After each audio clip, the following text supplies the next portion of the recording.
இந்த உலகம் உன்னை எத்தனை திசைகளில் இழுத்தாலும், உன் மனம் எத்தனை இடங்களில் சிக்கித் தவித்தாலும், உன் வாராகித்தாய் உன்னை ஒரு கணமும் மறந்ததில்லை என் பிள்ளையே.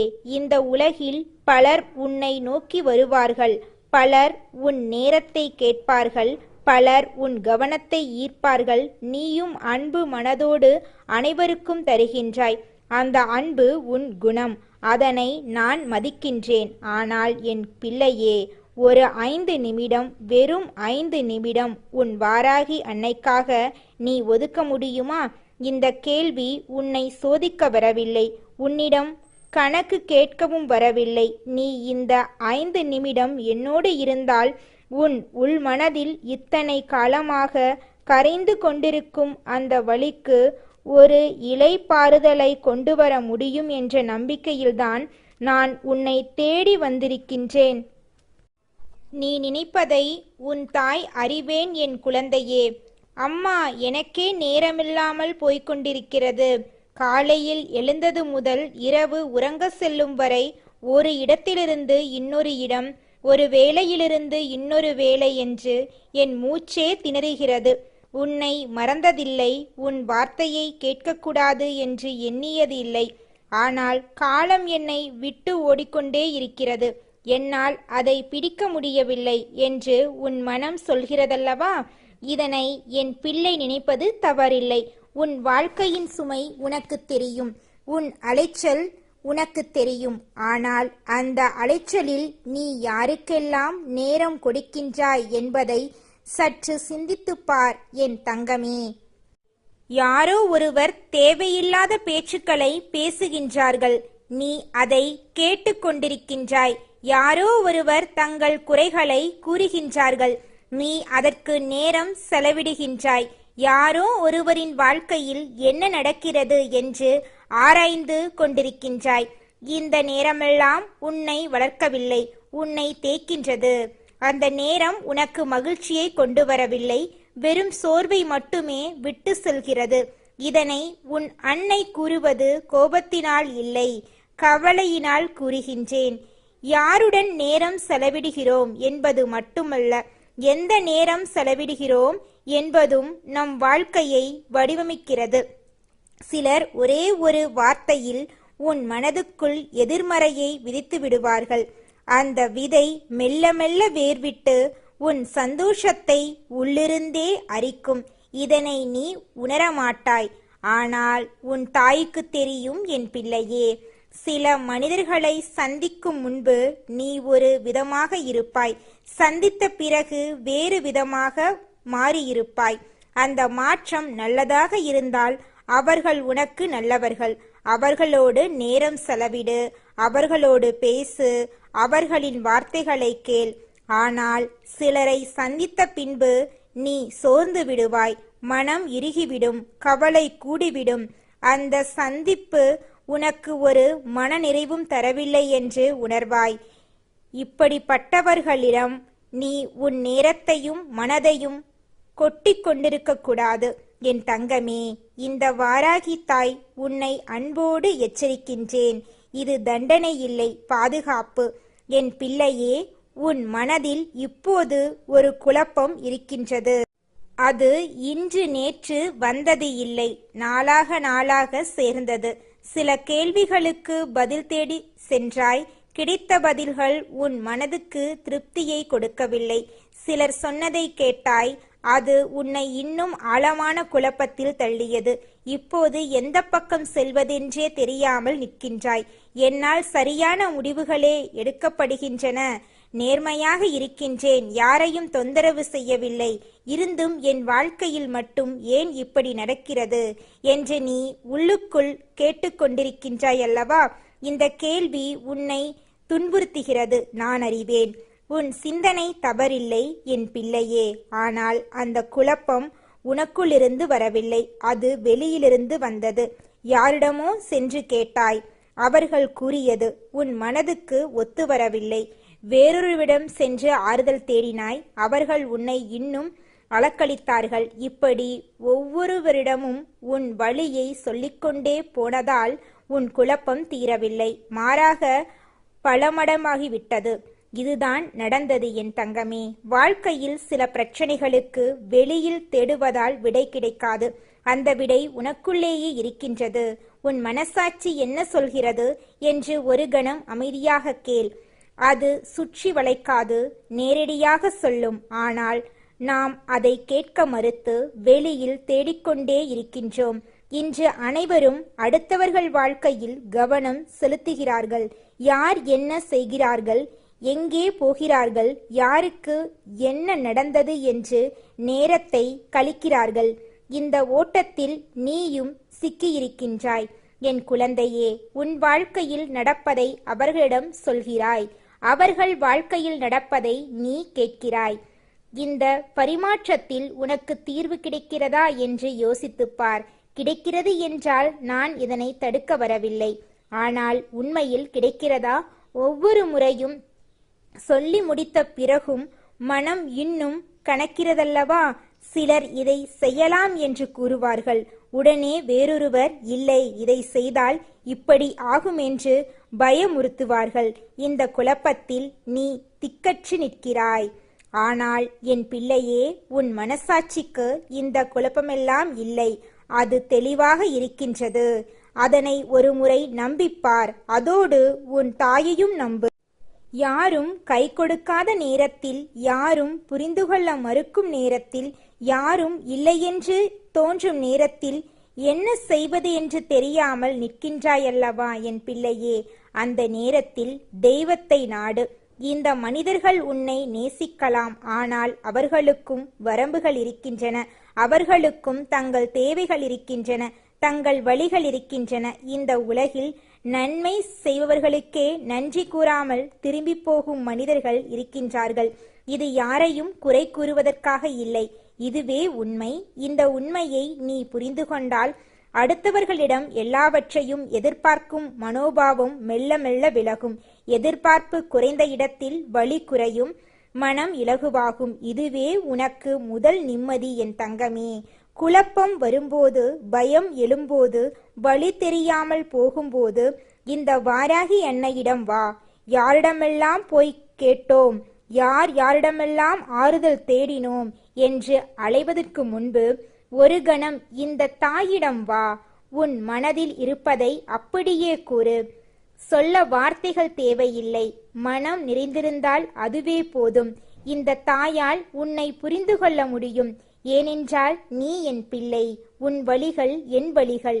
உன் கண்ணீர் என்னை தொடுகிறது. உன் புன்னகை என்னை நிறைவாக்குகிறது. இந்த அன்னை உன்னை வெறும் வார்த்தைகளால் மட்டுமல்ல, உள்ளத்தால் பாதுகாக்கின்றேன். உன் வாழ்க்கையில் இப்போது நடப்பது ஏன் நடக்கிறது என்று உனக்கு தெரியவில்லை. யாரால் இந்த சூழ்நிலை வந்தது என்றும் உனக்கு தெரியவில்லை. யாரை நம்பலாம், யாரிடம் கவனமாக இருக்க வேண்டும் என்றும் தெரியவில்லை. இந்த தெளிவை உன் தாயானவள் உனக்கு கொடுக்கின்றேன். மறைவான உண்மைகளை வெளிப்படையாக உன்னிடம் கூறுவேன். உன் வாழ்க்கையில் இனி நீ இருளில் நடக்க வேண்டியதில்லை. என்ன நடந்தது, ஏன் நடந்தது, இனி என்ன நடக்கும் என்பதை உன் அன்னை உனக்கு தெளிவாக்குவேன். அந்த தெளிவு வந்த பிறகு உன் பயம் குறையும், உன் குழப்பம் விலகும், உன் அடிவயிற்றில் இருக்கும் பாரம் இறங்கும்.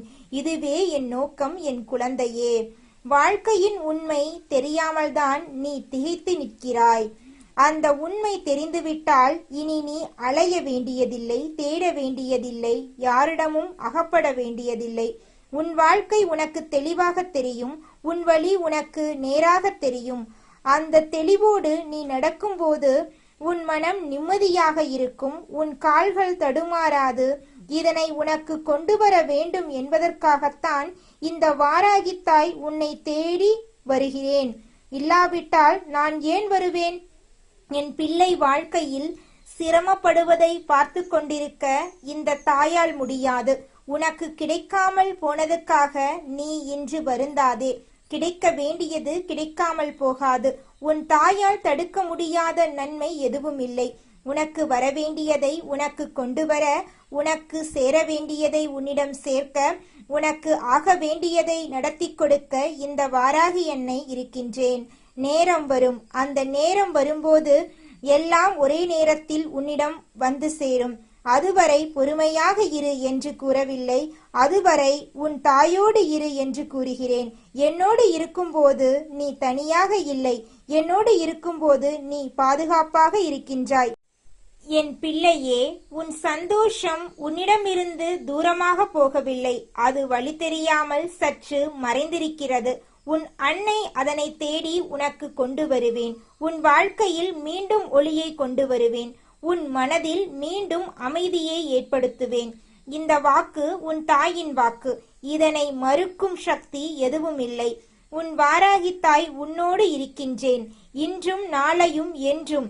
இந்த ஒரு விஷயத்தை மட்டும் நீ உன் மனதில் ஆழமாக பதிய வைத்துக்கொள் என் தங்கமே. சாதாரண நேரங்களில் இப்படி வருவதில்லை என் குழந்தையே. ஆனால் இன்று வரவேண்டும், உன்னிடம் பேச வேண்டும். உன் மனதில் இருக்கின்ற அந்த கணத்தை கொஞ்சமாவது இலகுவாக்க வேண்டும் என்ற ஒரே ஒரு ஆசையில்தான் இந்த வாராகி அம்மன் உன்னிடம் வந்திருக்கின்றேன். நீ இதை கேட்கிறாய் என்றால் இந்த நிமிடம் உனக்கு மிகவும் முக்கியமான நிமிடம். இதை வீணாக்காதே என் தங்கமே.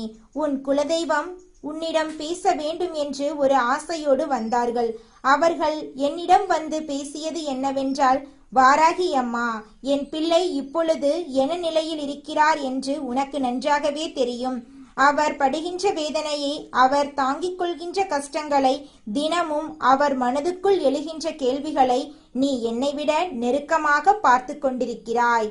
அதனால் என் சார்பாக நீ சென்று என் பிள்ளையிடம் பேசு என்று அவர்கள் என்னிடம் கேட்டுக்கொண்டார்கள் என் தங்கமே. இதுவே காரணம். உன் குலதெய்வம் நேரடியாக உன்னிடம் வந்து பேசலாம்.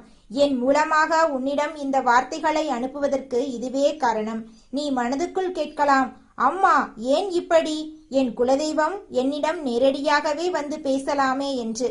என் செல்லமே, தெய்வங்கள் நம்மிடம் பேசுவது அத்தனை எளிதான காரியம் இல்லை. அவர்கள் பேசினாலும் அது தெய்வத்தின் குரல் என்று உன்னால் எப்படி அறிந்து கொள்ள முடியும்? அதனால்தான் தெய்வம் ஒரு வழியில் வந்து பேசும். ஒரு மனிதர் மூலமாக, ஒரு கனவு மூலமாக, ஒரு அடையாளம் மூலமாக பேசும்.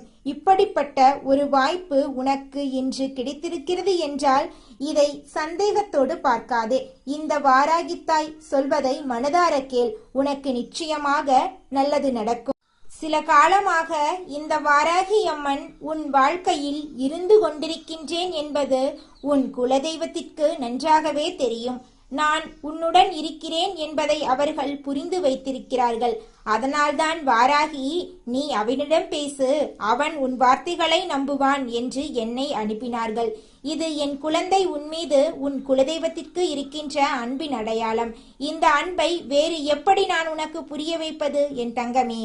இப்பொழுது உன் குலதெய்வம் என்னிடம் சொன்னதை உனக்கு அப்படியே சொல்கின்றேன். நீ நிதானமாக கேள், மனதுக்குள் உள்வாங்கிக்கொள். அவர்கள் என்னிடம் வந்தபோது அவர்கள் மனதில் ஒரு கலக்கம் இருந்தது, ஒரு வலி இருந்தது. ஒரு குலதெய்வம் தன் பிள்ளையை நினைத்து மனம் வலிக்கும் போது அது எத்தனை ஆழமான அன்பின் அடையாளம் என்று யோசித்துப்பார். அவர்கள் என்னிடம் சொன்னார்கள், வாராகி அம்மா, என் பிள்ளை இன்று படுகின்ற கஷ்டங்களை நான் தெரிந்து கொண்டிருக்கின்றேன். தினமும் அவர் கண்ணீர் சிந்துகிறார். தினமும் இனி எப்படியாகுமோ என்று பயப்படுகிறார். யாரும் உதவி செய்ய மறுக்கும்போது தெய்வத்திற்கும் என் மீது கருணை இல்லையா என்று வேதனைப்படுகிறார். இந்த வழியை என்னால் பார்க்கவே முடியவில்லை. ஆனால் என்ன செய்வது? அவர் வாழ்க்கையில் இப்பொழுது நடக்கின்ற இந்த கஷ்டத்தை நான் இடையில் தடுக்க முடியாத ஒரு சூழ்நிலை இருக்கிறது என்று சொன்னார்கள். இதை கேட்டவுடன் என் மனது நடுங்கியது என் செல்லமே. ஏனென்றால் உன்னுடைய கஷ்டம் எனக்கு தெரியும், உன் குலதெய்வம் சொல்வது எனக்கு புரிகிறது. ஆனால் அவர்கள் சொன்ன ஒரு வார்த்தை என் மனதில் ஆழமாக பதிந்தது. தடுக்க முடியாத சூழ்நிலை என்று சொன்னார்கள். ஏன் தெரியுமா என் குழந்தையே? ஏனென்றால் உன் வாழ்க்கையில் இப்பொழுது நடக்கின்ற இந்த கஷ்டமான காலம் இது வெறுமனே ஒரு கஷ்டம் மட்டுமல்ல. இது உன்னை ஒரு பெரிய வாழ்க்கைக்கு தயார் செய்கின்ற ஒரு பயிற்சி காலம். ஒரு தங்கத்தை தயாரிக்க வேண்டும் என்றால் நெருப்பில் போட வேண்டும். நெருப்பில் போடாமல் தங்கம் பளபளக்காது. அதுபோல உன்னை உயர்ந்த நிலைக்கு கொண்டு செல்வதற்கு முன்பு இந்த கஷ்டங்கள் வருகின்றன என்பதை புரிந்துகொள் என் தங்கமே. உன் குலதெய்வம் மேலும் சொன்னார்கள், வாராகி அம்மா, என் பிள்ளை எனக்கு தெய்வம் இல்லை, எனக்கு யாரும் இல்லை என்று நினைக்கிறார். ஆனால் நான் எத்தனை வழிகளில் அவருக்கு உதவி செய்து கொண்டிருக்கிறேன் என்பது அவருக்கு தெரிவதில்லை. ஒரு கஷ்டம் வருகிறது, தடுக்கின்றேன். இன்னொரு இடம் இடறுகிறது, பிடிக்கின்றேன். அவர் அறியாமலேயே எத்தனையோ விஷயங்களை செவ்வனே செய்து கொண்டிருக்கின்றேன். ஆனால் அவர் கண்ணுக்கு தெரியும் விஷயங்களை மட்டும் பார்த்து தெய்வம் என்னை கைவிட்டு விட்டது என்று பயப்படுகிறார். இந்த பயம் எனக்கு மனவலியை கொடுக்கிறது என்று சொன்னார்கள். கேட்டாயா என் பிள்ளையே, உன் குலதெய்வம் உன்னை கைவிடவில்லை, ஒரு நொடி கூட உன்னை கைவிடவில்லை. நீ பார்க்காத இடங்களில், நீ அறியாத விதங்களில் அவர்கள் உன்னோடு இருந்து கொண்டே இருக்கிறார்கள். உன் வாழ்க்கையில் எத்தனை முறை ஒரு பெரிய ஆபத்து வரப்போய் திரும்பியது? எத்தனை முறை ஒரு தீய மனிதர் உன்னை தாக்கப் போய் பின்வாங்கினார்? எத்தனை முறை ஒரு தேவையில்லாத பிரச்சனை வந்து தானே சரியாயிற்று? இவையெல்லாம் தானாகவே நடக்கவில்லை என் செல்லமே. இவையெல்லாம் உன் குலதெய்வம் செய்த காவல். அந்த காவல் இப்பொழுது தொடர்கிறது, இனிமேலும் தொடரும். இப்பொழுது நான் உன்னிடம் ஒரு முக்கியமான விஷயம் சொல்கிறேன், மிகவும் கவனமாக கேள். உன்னுடைய குலதெய்வம் சொன்னார்கள், இந்த கஷ்டமான காலம் என் பிள்ளையின் வாழ்க்கையில் அதிக நாட்கள் இருக்காது. இந்த கட்டத்தை அவர் தாண்டி வந்துவிட்டால் அதற்கு அப்பால் இருக்கின்ற வாழ்க்கை அவருக்கு இப்பொழுது கனவிலும் கூட நினைத்து பார்க்காத அளவுக்கு நல்லதாக இருக்கும் என்று. இதை சாதாரணமாக எடுத்துக்கொள்ளாதே என் தங்கமே. உன் குலதெய்வம் இப்படி ஒரு வாக்கு கொடுக்கின்றார்கள் என்றால் அது நடக்கும், நிச்சயமாக நடக்கும். ஆனால் அவர்கள் இந்த வாக்கோடு ஒரு எச்சரிக்கையும் சொன்னார்கள். இந்த கஷ்ட காலத்தில் என் பிள்ளை மன வலிமையை இழந்துவிடக்கூடாது. மனசு உடைந்துவிட்டால் அதற்கு பிறகு வரும் நல்ல நேரத்தை அனுபவிக்கும் திறன் அவரிடம் இல்லாமல் போய்விடும் என்று சொன்னார்கள். புரிகிறதா என் குழந்தையே? இந்த கஷ்டம் உன்னை உடைப்பதற்கு வரவில்லை, உன்னை வலுவாக்குவதற்கு வந்திருக்கிறது. இந்த நெருப்பில் நீ உருகாமல் இருந்துவிட்டால் அடுத்தது உன் வாழ்க்கை தங்கமாக மின்னும். இந்த வாராகி தாய் இப்பொழுது உன்னிடம் நேரடியாக சொல்கிறேன் என் தங்கமே, உன்னுடைய குலதெய்வம் உன்னை அன்போடு பார்க்கிறார்கள். அவர்கள் கோபமாக இல்லை, அலட்சியமாக இல்லை, அவர்கள் உன்னோடு இருக்கிறார்கள். உன் ஒவ்வொரு மூச்சையும் கவனித்து கொண்டிருக்கிறார்கள். அவர்கள் மட்டுமல்ல, இந்த வாராகி அம்மனும் உன்னோடு இருக்கின்றேன், நான் உன்னை விட்டு எங்கும் போகவில்லை. என் உலக்கை எப்பொழுதும் உன்னுடைய எதிரிகளுக்கு எதிராக தூக்கப்பட்டு கொண்டே இருக்கிறது. உன்னை வாட்டுகின்ற கஷ்டங்களை என் உலக்கையால் அடித்து நொறுக்க இந்த வாராகி தாய் தயாராக இருக்கின்றேன்.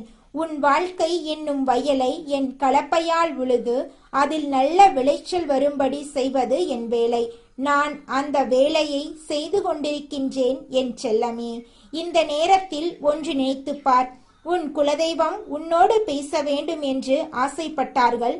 அவர்கள் உன் வாழ்க்கையை இத்தனை நெருக்கமாக கவனித்துக் கொண்டிருக்கிறார்கள் என்றால் நீ ஒரு சாதாரண மனிதர் மட்டுமில்லை, நீ ஒரு அதிர்ஷ்டமுள்ள மனிதர். தெய்வம் கண் வைக்கின்ற இடத்தில் கஷ்டம் வரும், ஆனால் அந்த கஷ்டத்தின் பின்னால் ஒரு மகத்தான நல்லதும் வரும். இதுவே இயற்கையின் விதி, இதுவே தெய்வத்தின் நீதி. நீ இன்று வரை சேர்த்து வைத்திருக்கின்ற கண்ணீரும், இன்று வரை தாங்கிக் கொண்டிருக்கின்ற வலியும், இன்று வரை நம்பிக்கையோடு காத்திருக்கின்ற பொறுமையும் வீணாக போகவில்லை என் தங்கமே. அந்த ஒவ்வொரு கண்ணீர் துளியும் உன்னுடைய நல்ல நேரத்தின் விதை. அந்த ஒவ்வொரு வழியும் உன்னுடைய வெற்றியின் அடித்தளம். இந்த வாராகி அம்மன் இதை வெறும் ஆறுதல் வார்த்தைக்காக சொல்லவில்லை. இது உண்மை, இது நடக்கும்.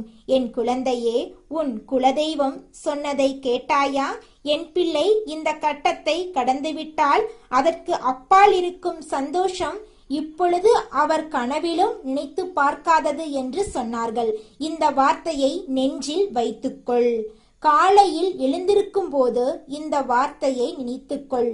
இரவில் தூக்கமில்லாமல் கண்ணீர் வரும்போது இந்த வார்த்தையை நெஞ்சில் அணைத்துக்கொள். என் குலதெய்வம் சொன்னார்கள், வாராகி தாய் உறுதிப்படுத்தினார்கள், என் நல்ல நேரம் வருகிறது என்று மனதுக்கு சொல்.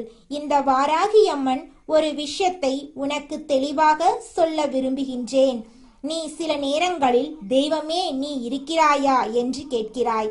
அந்த கேள்வி உன் மனதில் எழும்பொழுது இந்த வாராகி அம்மன் இதோ இருக்கின்றேன் என்று சொல்கின்றேன். நான் இருக்கின்றேன், உன் குலதெய்வம் இருக்கிறார்கள், நாங்கள் இருவரும் உன்னை சுற்றி இருக்கின்றோம். உன்னை பார்க்காமல் ஒரு நிமிடம் கூட போவதில்லை. உன் கண்ணீர் ஒவ்வொரு துளியும் எங்கள் கண்ணுக்கு தெரிகிறது. உன் வலி ஒவ்வொரு அலையும் எங்கள் மனதில் படுகிறது. நாங்கள் அதை உணராமல் இருக்கவில்லை. ஆனால் உன்னுடைய வாழ்க்கையில் இப்பொழுது நடப்பதை நாங்கள் விரும்பியும் தடுக்க முடியாத ஒரு கட்டம் இது. ஏனென்றால் இந்த கட்டம் உன்னை நல்ல நிலைக்கு அழைத்துச் செல்லும் பாதை. இந்த பாதையை கடைந்துவிட்டால் அதன் பின்னால் உன்னுடைய வாழ்க்கை வேறொரு அழகிய உலகம். என் அன்பு பிள்ளையே, உன்னுடைய குலதெய்வத்தை நீ ஒரு நாளும் மறந்துவிடாதே. அவர்கள் உன் குலத்தின் காவல் தெய்வம். உன் தாத்தாவை காத்தார்கள், உன் அப்பாவை காத்தார்கள், இப்பொழுது உன்னையும் காக்கின்றார்கள். இந்த தொடர்பு ஒரு ஆழமான தொடர்பு. இந்த அன்பு ஒரு பரம்பரை அன்பு. அவர்களிடம் எப்பொழுதும் மனசுக்குள் பேசு. உன் துக்கத்தை சொல், உன் மகிழ்ச்சியை பகிர், உன் தேவைகளை கேள். அவர்கள் கேட்கிறார்கள், அவர்கள் பதில் சொல்கிறார்கள். சில நேரங்களில் அந்த பதில் நாம் எதிர்பார்க்கும் வடிவத்தில் வராமல் போகலாம். ஆனால் அவர்கள் பதில் சொல்வதை நிறுத்துவதில்லை. என் செல்லமே, இந்த வாராகி தாய் உன்னிடம் ஒரு கோரிக்கை வைக்கிறேன். உன் குலதெய்வத்தை மனதார வணங்கு. வெறும் வாயால் வணங்காதே, உன் மனதை முழுமையாக கொடுத்து வணங்கு. அவர்களின் ஆசியை தினமும் கேள். அவர்களை மறக்காதே. ஒரு நல்ல காரியம் நடந்தாலும் முதலில் அவர்களுக்கு நன்றி சொல். ஒரு கஷ்டம் வந்தாலும் முதலில் அவர்களிடம் முறையிடு. இந்த பழக்கத்தை உன் வாழ்க்கையில் கொண்டு வந்துவிட்டால் உன் குலதெய்வமும் இந்த வாராகி அம்மனும் உன்னை விட்டு எங்கும் போவதில்லை. உன் குலதெய்வம் என்னிடம் விடை பெறும்போது ஒரு கடைசி வார்த்தை சொன்னார்கள். வாராகி அம்மா, என் பிள்ளையிடம் ஒன்று சொல். இந்த கஷ்டம் கடந்துவிட்ட பின்னர் என் பிள்ளை நிச்சயமாக ஒரு நாள் திரும்பி பார்த்து, ஆமாம், அந்த நாளில் கஷ்டமில்லாமல் போயிருந்தால் இந்த வாழ்க்கை கிடைத்திருக்காது என்று உணர்வார். அந்த நாள் வரும் வரை அவர் மனவலியோடு இருக்கட்டும், நான் அவரோடு இருக்கின்றேன் என்று சொன்னார்கள். இந்த வார்த்தைகளை கேட்டு என் மனது நிறைந்தது. என் குழந்தையே, ஒரு குலதெய்வம் தன் பிள்ளையின் மீது வைத்திருக்கும் அன்பு இதுதான். அந்த அன்புக்கு நீ தகுதியானவர். அந்த அன்பை நீ அடைவதற்கு முன்பாக இருக்கும் ஒரு சிறிய தடை மட்டுமே இந்த கஷ்டகாலம். அந்த தடையை கடந்துவிட்டால் அன்பு கரை வரும், சந்தோஷம் வாசல் வரும். என் தங்கமே, நான் இந்த வாராகி அம்மன். என் உலக்கை உன் கஷ்டங்களுக்கு நேர் எதிரே தூக்கப்பட்டு நிற்கிறது. உன்னை வாட்டும் ஒவ்வொரு பிரச்சனையையும், உன்னை வலிக்க வைக்கும் ஒவ்வொரு துரோகத்தையும், உன்னை கீழே தள்ள முயற்சிக்கும் ஒவ்வொரு சக்தியையும் என் உலக்கையால் அடித்து நொறுக்குவேன் என்று வாக்கு தருகிறேன். என் கலப்பை உன் வாழ்க்கை என்னும் வயலை ஆழமாக உழுகிறது. அந்த உழவு முடிந்தால் விதை விழும், முளை வரும், பயிர் வளரும், அறுவடை நடக்கும். அந்த அறுவடை உன்னுடையது. நீ பட்ட கஷ்டத்துக்கு கூலியாக அந்த அறுவடை உன்னை தேடி வரும். கவலைப்படாதே என் செல்லமே, நம்பிக்கையை விடாதே. உன் குலதெய்வமும் இந்த வாராகி தாயும் உன்னோடு இருக்கிறோம். உன் வெற்றி நிச்சயம், உன் சந்தோஷம் நிச்சயம், உன் நல்ல நேரம் நிச்சயம். இந்த வாராகி அம்மனின் ஆசி எப்பொழுதும் உன்னோடு இருக்கும், இருந்து கொண்டே இருக்கும்.